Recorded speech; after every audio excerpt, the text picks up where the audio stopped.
June 5, 1944. Southwick House, Portsmouth, England. The rain hammers against the windows like machine gun fire. Inside the library-turned-war room, Supreme Commander Dwight D. Eisenhower stands before a wall map, so large it requires a ladder to reach Normandy's beaches. Red pins, blue pins, thousands of them, each representing battalions, ships, aircraft, each representing lives. Outside, the wind screams across the English Channel, whipping the waters into a fury that has already postponed the invasion once. The meteorologists have given him a window. Barely. 36 hours of marginal weather before the storms return and trap his forces for weeks. You can see it in his face, the geometry of impossible mathematics. 156,000 men are already loading onto ships. 5,000 vessels crowding every harbor from Plymouth to Poole. 11,000 aircraft fueled and armed. The entire mechanism of Operation Overlord, the largest amphibious invasion in human history, pivots on a single word from a farm boy from Kansas who never wanted to be a soldier. Eisenhower's hand moves to his pocket. His fingers find the smooth edges of a small piece of paper, folded once, then again. He's checked it 3 times today. The words are burned into his memory, but he needs to feel its presence. Physical proof that he's prepared for the unthinkable. Around him, the room buzzes with controlled urgency. British Air Chief Marshal Arthur Tedder examines weather charts with the intensity of a man reading his own death warrant. Admiral Bertram Ramsay calculates tide tables for the 100th time, knowing that the wrong tide means bodies floating in shallow water before they ever reach the sand. General Bernard Montgomery, Monty to everyone who serves under him, stands with arms crossed, chin jutted forward in that characteristic pose of absolute certainty. But even Monty has been quieter today. They've presented their recommendations. The weather window exists, barely, starting at dawn on June 6th. The tides will be right. The moonlight adequate for the paratroopers. But the seas will be rough. Landing craft will struggle. Men will be seasick before they ever face German bullets. The cloud cover might ground the bombers meant to soften the Atlantic wall. Or they can wait. 2 weeks until the next viable combination of tides and moonlight. 2 weeks with 156,000 men packed onto ships, knowing their destination, the secret spreading with every passing hour. 2 weeks for German intelligence to piece together what's coming. 2 weeks for Rommel to reinforce the very beaches they plan to assault. Eisenhower has listened to every argument. He's weighed every variable. He's stared at reconnaissance photos until the pillboxes and tank traps haunt his sleep. Now he must decide alone. He walks to the window, watching rain streak down the glass. Somewhere out there, in the darkness and storm, 19-year-old boys from Iowa and Mississippi and the Bronx are climbing into landing craft. They're checking their rifles one more time. They're writing letters they hope they'll never need to mail. They're trying to keep down the hot coffee that tastes like motor oil. They don't know that their supreme commander has already written his own letter. Not home, but to history. The note in his pocket is dated today, but the handwriting shows tomorrow's date. July 5th. A mistake born from exhaustion and stress. But perhaps prophetic. Perhaps the note belongs to tomorrow, because that's when the world will know if it matters. Our landings in the Cherbourg-Havre area have failed to gain a satisfactory foothold, and I have withdrawn the troops, it reads. My decision to attack at this time and place was based upon the best information available. The troops, the air and the Navy did all that bravery and devotion to duty could do. If any blame or fault attaches to the attempt, it is mine alone. 23 words accepting total responsibility. No hedging. No shared accountability. No mention of weather or intelligence failures, or the 1,000 variables beyond any commander's control. Just mine alone. This is what command means at the highest level. Not the power to order men into battle. Any general can do that. But the willingness to absorb the complete weight of failure. To stand as the lightning rod for catastrophe. To ensure that if dawn breaks over Omaha Beach with the surf red and the invasion shattered, history will have one name to condemn. Eisenhower turns from the window. The clock on the mantel reads 21:45 hours. 15 minutes until he must give the final order. The room has emptied except for his core staff, the men who will execute whatever he decides. They stand in a loose semicircle, trying not to watch him too obviously, trying to appear busy with maps and reports they've already memorized. Group Captain James Stagg, the chief meteorologist, stands near the doorway.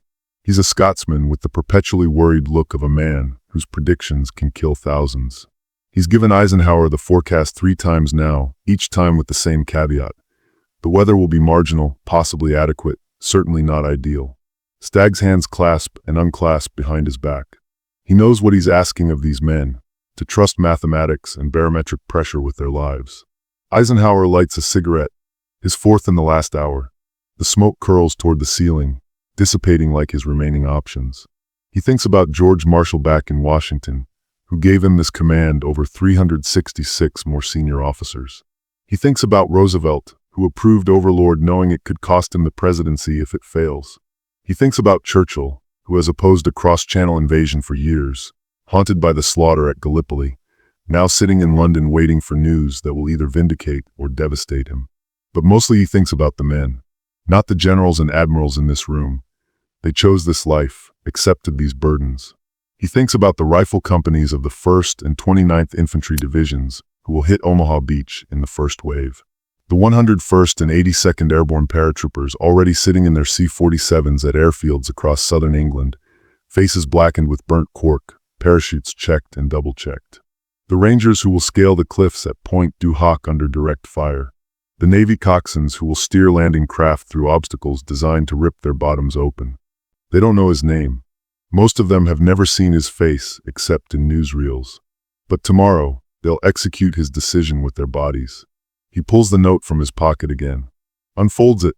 The paper is already showing where at the creases from his repeated handling. He reads it silently, lips barely moving. Then he folds it again and returns it to his pocket, right above his heart. Walter Bedell Smith, his chief of staff, clears his throat softly. "Sir, the transports are holding position, but we need to signal within the quarter hour." Eisenhower nods but doesn't speak. He walks back to the map, tracing the 5 landing beaches with his finger. Utah, Omaha, Gold, Juneau, Sword. 5 points where the fate of Western civilization will be decided. The intelligence estimates show 50,000 German troops in the immediate area. Rommel has been reinforcing the Atlantic Wall for months. More mines, more obstacles, more bunkers with interlocking fields of fire. The optimistic projections predict 10,000 Allied casualties in the first 24 hours. The pessimistic ones don't bear thinking about. And yet, the alternative is worse. Not invading means the Soviets will take Berlin alone, will dictate the shape of post-war Europe without Western influence. It means another year of Nazi occupation, another year of death camps operating at full capacity, another year of V-weapons falling on London.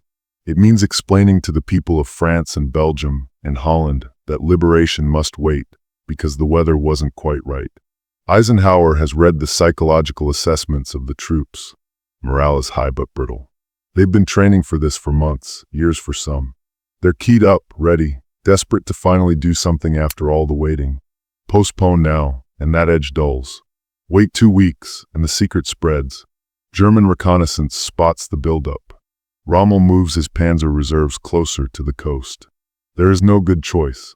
There is only the choice that gives them the best chance, even if that chance feels terrifyingly small. He thinks of his son John, a West Point cadet who will graduate in a few days. He thinks of Mamie, his wife, waiting in their quarters, knowing better than to ask questions she knows he can't answer. He thinks of his own father, back in Abilene, who raised him to accept responsibility without complaint. The note in his pocket feels heavier than its physical weight. It's a promise, a contract with history. If this invasion fails, if the beaches become abattoirs, if the destroyers can't suppress the bunkers, if the bombers miss their targets in the cloud cover, if Rommel's panzers counterattack before the beachheads link up, then Eisenhower has already prepared the words that will end his career, his reputation, his place in history. But he's also done something else. He's freed his subordinates from that burden. The note ensures that blame flows upward, not downward. The men executing the plan can do so knowing their commander has already accepted responsibility for failure. It's a gift, in a way. The gift of fighting without the fear of scapegoating. Eisenhower stubs out his cigarette. He turns to face his staff. The room falls silent except for the rain and the distant rumble of thunder. Or perhaps it's bombers taking off from bases to the north. Eisenhower's face shows nothing now. The doubt, the fear, the crushing weight, all of it compressed into the iron mask of command. "Okay," he says. Just that one word. We'll go. The room exhales. Smith immediately moves to the telephone to relay the order to Naval Headquarters. Tedder nods curtly and heads for the door to brief the air commanders. Ramsey unfolds his reading glasses and begins marking his charts. The tide tables are now countdown clocks. Montgomery allows himself the slightest smile, the expression of a man who has wanted this fight for 4 years. But Eisenhower isn't finished. The troops, the air, and the Navy did all that bravery and devotion to duty could do, he says, and several men in the room recognize the words from his prepared statement of failure. Make sure every commander knows that I have complete confidence in them. This is our moment. They file out, each man carrying the weight of what comes next. Within minutes, radio operators across southern England will tap out coded messages. Signal lamps will flash from ship to ship.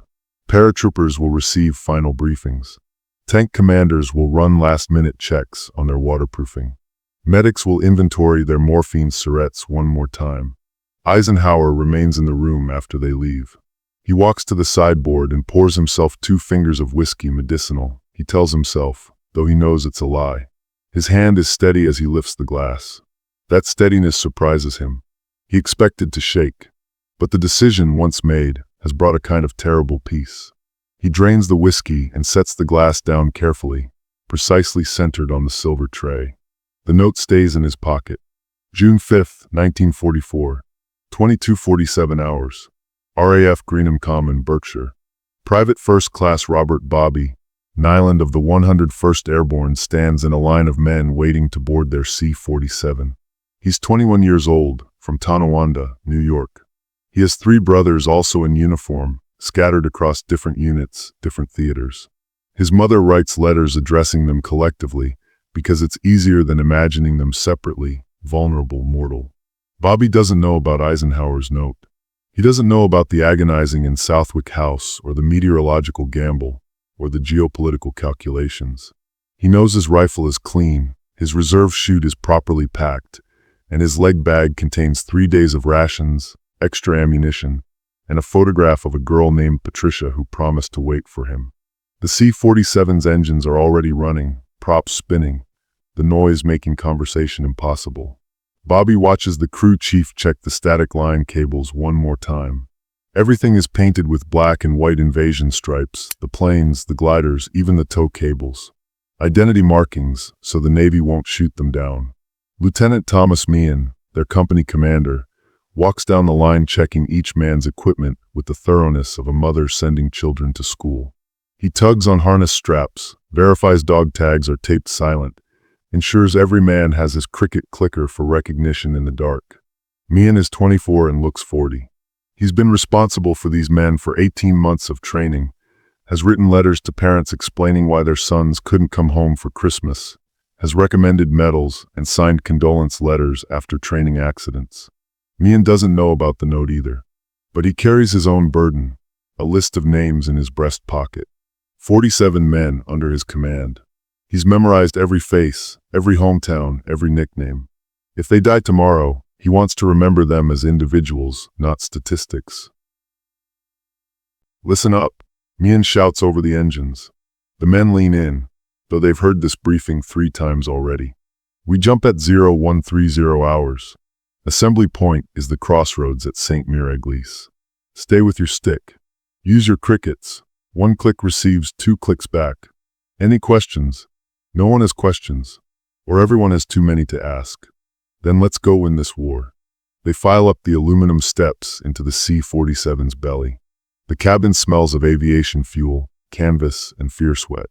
Bobby takes his seat on the starboard side, 3rd from the door. The paratrooper next to him is Jim Martin from Oklahoma, a farm kid who enlisted the day after Pearl Harbor. Martin's hands are folded in prayer, lips moving silently.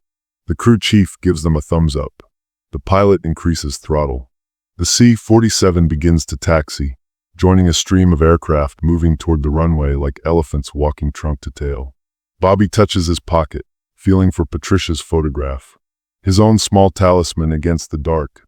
June 5, 1944, 23:15 hours. HMS Belfast, anchored off Portsmouth. Commander Hugh Bracken stands on the bridge of the cruiser, watching the armada assemble in the gathering darkness. He's 43, a career Navy man who served in the last war and thought he'd seen the worst of what men could do to each other. Belfast is a town-class cruiser, 613 feet of armor and guns, carrying a crew of 750 men who will provide fire support for the Sword Beach landings. The sea is rough, whitecaps visible even in the darkness.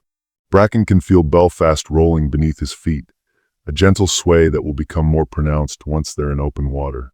He thinks about the men in the landing craft, smaller vessels that will pitch and heave in these seas.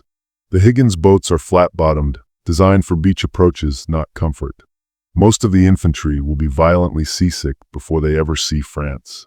"Signal from Fleet Command, sir," reports the communications officer. "Operation Overlord is go.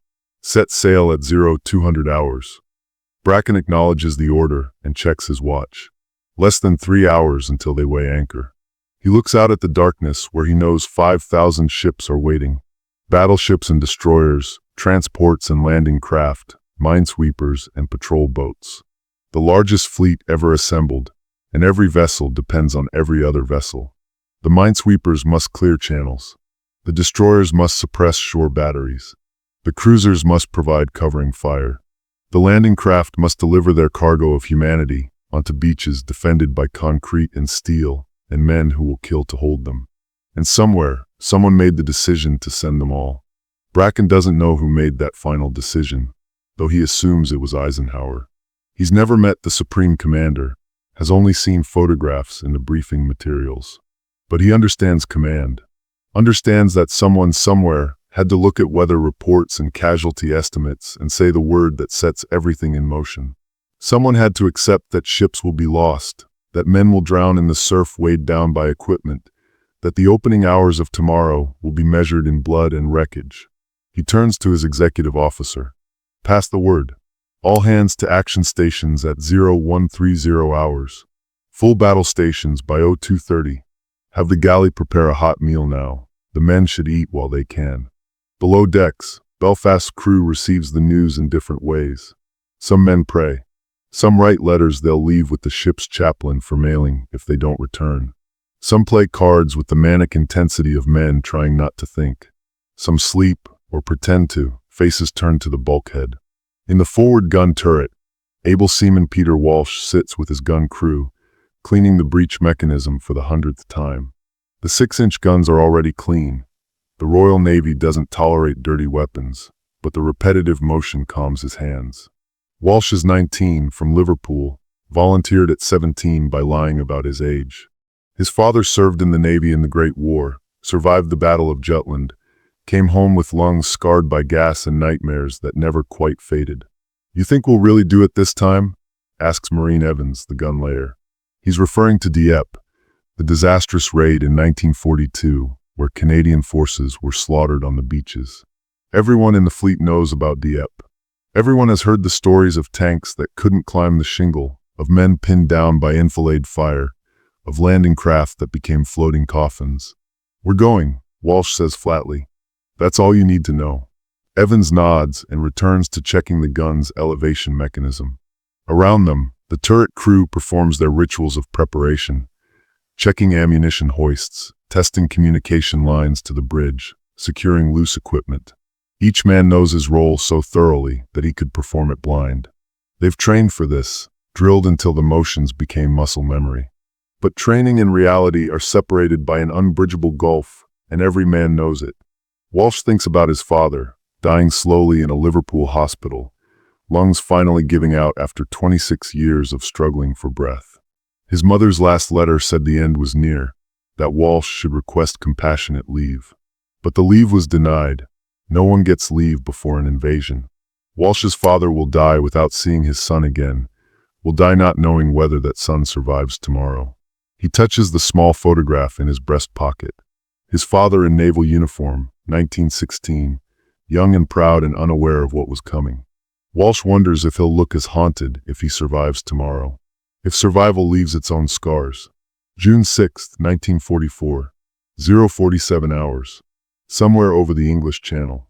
The C-47 carrying Bobby Nyland hits an air pocket and drops 50 feet in 2 seconds.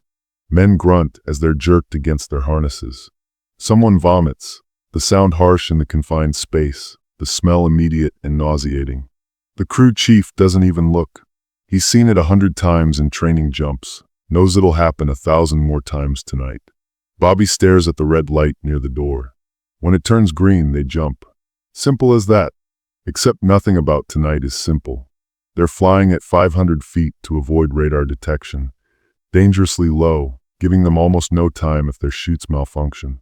The pilots are navigating by dead reckoning in moonlight, hoping to find drop zones marked by Pathfinder teams that jumped an hour earlier. Hoping the Pathfinders survived. Hoping their equipment worked.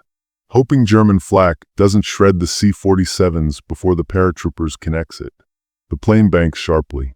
Through the small windows, Bobby can see tracer fire rising from the ground, lazy red arcs that look almost beautiful until you remember each tracer represents 4 rounds you can't see.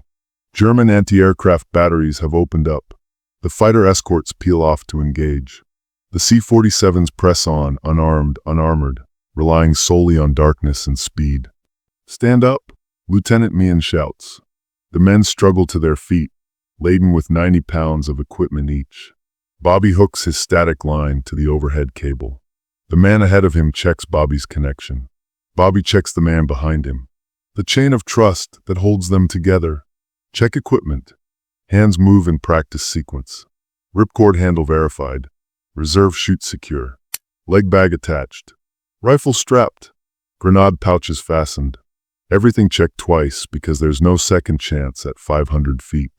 The plane shudders as something, flak or turbulence, strikes the fuselage. The lights flicker. Bobby's heart hammers so hard he's certain the man next to him can hear it. His mouth is desert dry despite the water he drank an hour ago. His hands are slick with sweat inside his gloves. This is it. Everything has led to this moment. The training at Fort Benning, the drills at Ramsbury, the endless rehearsals on English moors. All the running and jumping and marching, all the nights sleeping in rain-soaked bivouacs, all the homesickness and boredom and fear. It has all been preparation for the next 60 seconds. Sound off for equipment check. 10 OK. The call comes from the back, passes forward man by man. 9 OK. 8 OK. Each voice tight with adrenaline and terror and the desperate need to appear brave. 3 OK. Bobby shouts when his turn comes, proud that his voice doesn't crack. The crew chief stands at the open door now, wind whipping his uniform, one hand on the doorframe, the other on the light switch. Below, France is a patchwork of dark fields and darker forests, ribboned with rivers that gleam in the moonlight. Somewhere down there, German soldiers are racing to their defensive positions, loading weapons, calling for reinforcements. The red light seems to glow brighter. Meehan stands first in line, hands gripping the doorframe, leaning slightly forward. He's done this 47 times in training. 48 will be for real. He thinks about the note he left with the chaplain, instructions for his family if he doesn't come back. He thinks about the 47 men behind him, trusting him to lead them through whatever comes next.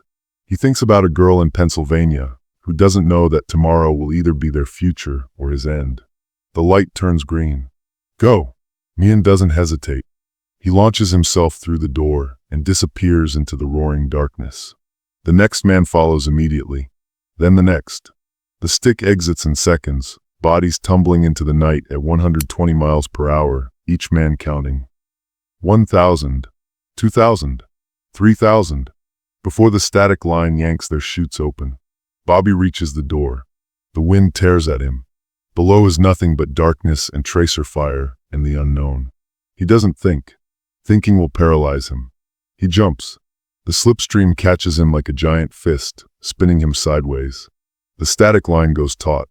The chute deploys with a crack like a gunshot and a violent jerk that feels like it'll rip him in half.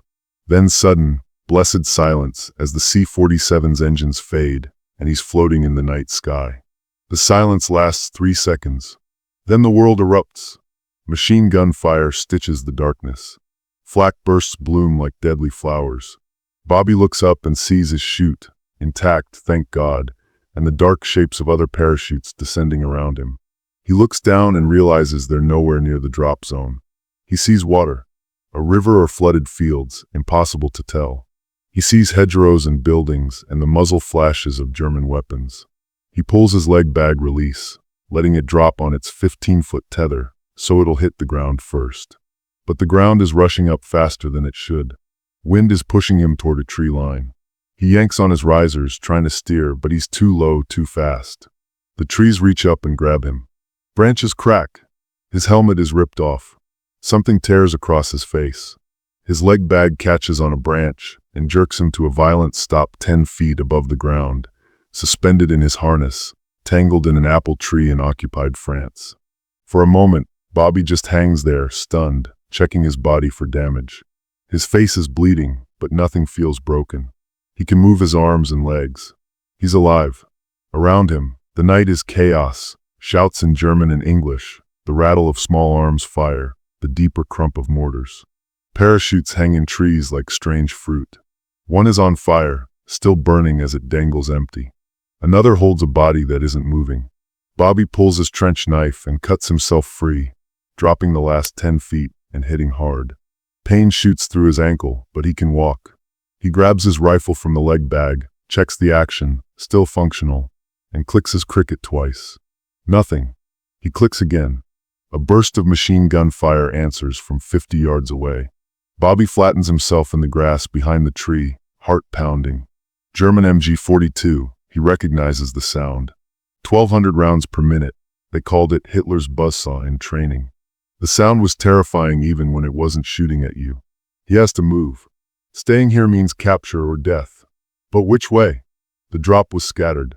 He has no idea where he is, where the crossroads should be, where friendly forces might be. The briefing maps are useless when you can't see landmarks. A figure runs past in the darkness, American or German, impossible to tell. Bobby almost shoots but holds fire. Friendly fire kills just as dead as enemy bullets. Another paratrooper crashes through the brush nearby, breathing hard, disoriented. Bobby clicks his cricket. 2 clicks answer. Geronimo, Bobby whispers, the 101 SD's password. Flash, comes the countersign from the 82nd. Wrong unit, but still American.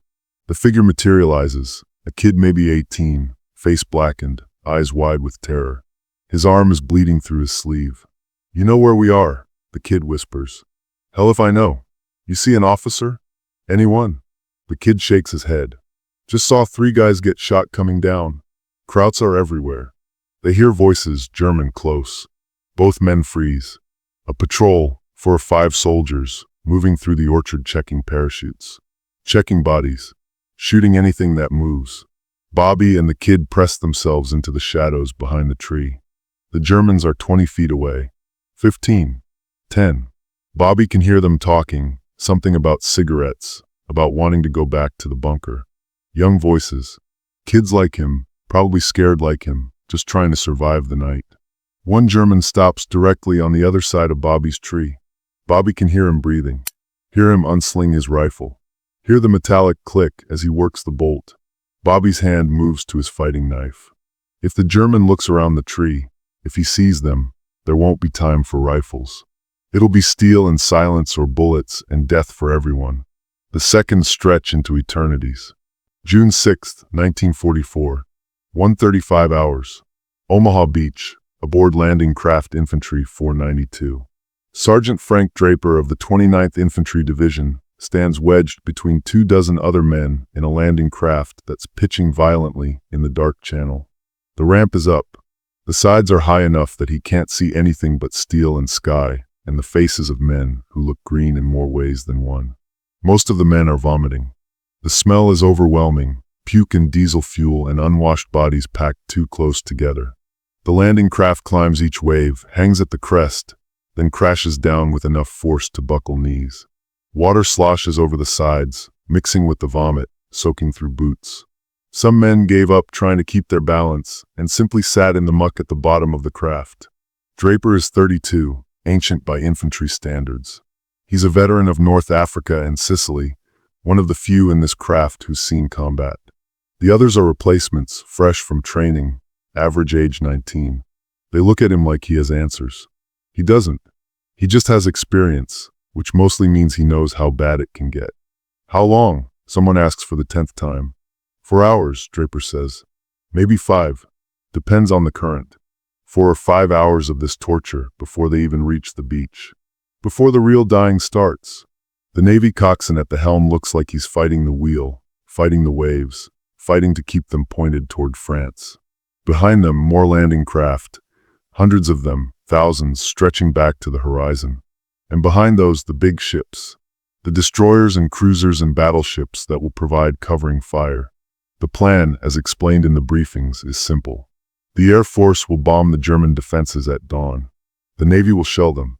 Then the infantry will land on a beach swept clean of obstacles and defenders, push inland, and link up with the paratroopers. Simple. Draper has been in enough operations to know that no plan survives contact with the enemy. Something always goes wrong. Equipment fails. Intelligence is inaccurate. The enemy doesn't cooperate. And then men die while the generals back in England revise their plans and call it fluid situation. But he doesn't say this to the kids around him. They need their illusions for a few more hours. "Sarge," says Private Willis, a farm kid from Virginia, "you think we'll really make it?" Draper looks at him, freckled face, red hair, probably lied about his age to enlist. "Yeah, kid, we'll make it." He doesn't know if it's true, but it's what Willis needs to hear. The first light of June 6th breaks gray and cold over the English Channel.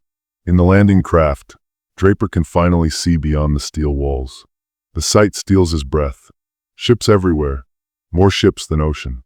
Battleships with their main guns elevated toward France. Destroyers cutting through the swells. Landing craft in waves, arranged in precise formations that are already breaking apart in the rough seas. The armada is so vast it seems impossible that the Germans don't know they're coming. They do know. The coastal batteries open fire at 5:50 hours. The first shell lands 200 yards short, throwing up a geyser of water. The second lands 50 yards closer. The coxswain jerks the wheel, trying to make them a harder target, but there's nowhere to go except forward. The third shell hits a landing craft to their left, a direct hit. The craft simply disintegrates. Bodies and debris rain into the water. "Jesus Christ," someone whispers. The Navy responds. The destroyers open fire with everything they have, their 5-inch guns hammering the shore defenses. The battleships add their deeper voice, the concussion so powerful Draper feels it in his chest. The air fills with the scream of shells passing overhead, thousands of pounds of high explosive aimed at concrete bunkers designed to withstand exactly this bombardment. 5 minutes, the coxswain shouts. Draper checks his rifle one more time. Beside him, Willis is praying, lips moving silently. Other men tighten helmet straps, adjust pack straps, perform small rituals that give the illusion of control. Through the smoke and spray, Draper can see Omaha Beach now. The bluffs rising behind it, the gray bunkers, and along the waterline obstacles, steel hedgehogs and wooden stakes, some with mines attached, designed to rip the bottoms out of landing craft. 30 seconds. The beach is closer. Too close. Draper can see individual sandbags now, individual strands of barbed wire. No sign that the bombing worked. No sign that anything is destroyed. Down ramp. The ramp drops with a metallic clang. Machine gun fire immediately rakes the interior of the craft. The first 3 men out go down in the surf, cut apart before they take 5 steps. Willis hesitates. Draper shoves him forward. Go! Go! Go! They pour out into chest-deep water, bullets snapping past, men screaming, the surf already turning pink. Draper's boots find sand. He pushes forward, rifle held high, trying to keep it dry. An artillery shell lands 10 feet away. The concussion lifts him off his feet and slams him into the water. He surfaces, gasping, ears ringing. Willis is floating face down nearby. Draper grabs him, turns him over. Half his face is gone. Draper lets go and pushes toward the beach, toward the thin strip of shingle that offers the only cover. Men are piling up there, pinned down, unable to advance or retreat. This is Omaha Beach. This is what Eisenhower's note was written for. And somewhere in England, the Supreme Commander is waiting for news. June 6, 1944, 8:15 hours. Southwick House, Portsmouth. Eisenhower hasn't slept. He stands in the same room where he gave the order, staring at the same maps, waiting for reports that arrive in agonizing fragments. The first messages came at dawn, paratroopers scattered but landing. Naval bombardment proceeding. Landing craft approaching beaches. Then silence. 20 minutes of silence that feels like 20 years. His hand moves unconsciously to his pocket, touching the note. The words burn in his mind. If any blame or fault attaches to the attempt, it is mine alone. The telephone rings. Smith answers, listens, his face revealing nothing. He hangs up and turns to Eisenhower. Utah Beach, initial resistance light. Troops moving inland. 1 beach. 4 to go. Another call. Gold and Juneau, heavy fighting but beachheads established. 3 beaches. Eisenhower allows himself to breathe slightly easier. But something is wrong. He can feel it in the gaps between reports. What about Omaha? He asks quietly. Smith hesitates. That hesitation tells Eisenhower everything. No word yet, sir. Communications difficulties. Communications difficulties. The phrase commanders use when they don't want to say slaughter. Another hour crawls past. Reports from Utah confirm the 4th Infantry Division is pushing towards St. Miraglisse. The British and Canadians are grinding forward on Gold, Juneau, and Sword. But Omaha remains silent. Finally, at 10 o'clock hours, a message arrives from Admiral Hall aboard USS Ancon off Omaha Beach. Troops pinned down. Heavy casualties. Conditions critical. Eisenhower closes his eyes briefly. The note in his pocket seems to pulse with weight. This is the moment it was written for. Omaha is failing. If it collapses completely, if the Germans counterattack and push them back into the sea, the entire invasion could unravel. The carefully coordinated plan requires all 5 beaches. Without Omaha, there's a gap in the line. German armor could exploit it. He thinks about the men on that beach.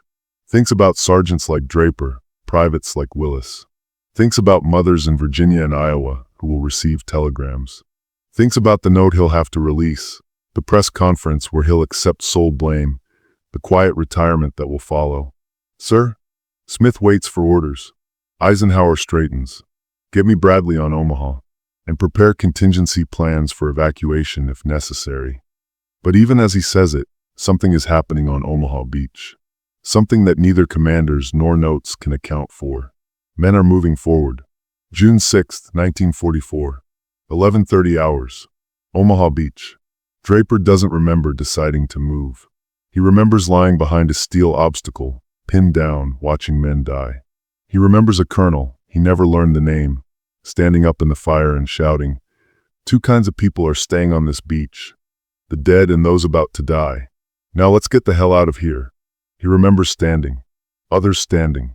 Moving forward not because of orders, but because staying meant certain death, and moving forward meant possible survival. The math was simple once you stopped thinking. They're in the bluffs now, climbing, using craters from naval shells as cover. Germans are falling back to secondary positions.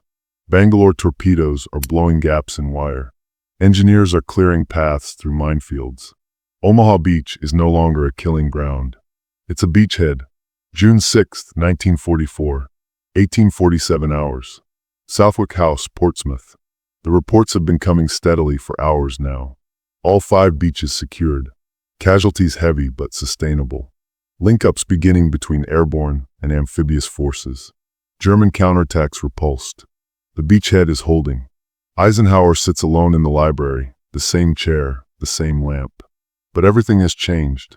The weight that pressed on his chest since yesterday has lifted. Not completely. Men are still dying in France, will continue dying for months, but the existential dread is gone. They're ashore. They're staying. His hand finds the note in his pocket. He pulls it out, unfolds it carefully. The paper shows Morware now, creases deep from repeated handling. He reads the words one more time. My decision to attack at this time and place was based upon the best information available. The troops, the air and the Navy did all that bravery and devotion to duty could do. If any blame or fault attaches to the attempt, it is mine alone. The date is still wrong, July 5th instead of June 5th. A mistake born of exhaustion. Or perhaps his subconscious knew this note belonged to a future that would never arrive. He should destroy it, burn it, tear it into pieces. No one else knows it exists. It can disappear as if it never was written, take its place among the 1,000 contingency plans that never needed execution. But Eisenhower folds it again and returns it to his wallet. Not as a burden now, but as a reminder. A reminder that leadership means preparing for failure, even while fighting for success. That command means accepting responsibility before knowing outcomes. That the hardest decisions are made in darkness with incomplete information and the weight of thousands of lives in the balance. The note will stay in his wallet for years. He'll carry it through the drive across France, through the Battle of the Bulge, through the final collapse of the Third Reich. He'll carry it home to America, to peacetime, to a presidency he never sought. And sometimes, late at night, he'll take it out and remember the hours before dawn on June 6, 1944, when he stood alone with a decision and a piece of paper that would have ended everything. June 7, 1944. Omaha Beach. Draper walks the beach at low tide, helping collect dog tags from the bodies still in the surf. The water is calmer today. The guns are silent.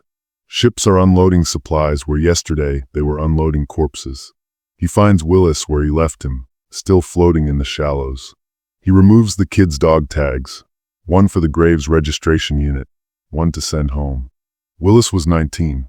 He made it 12 steps off the landing craft.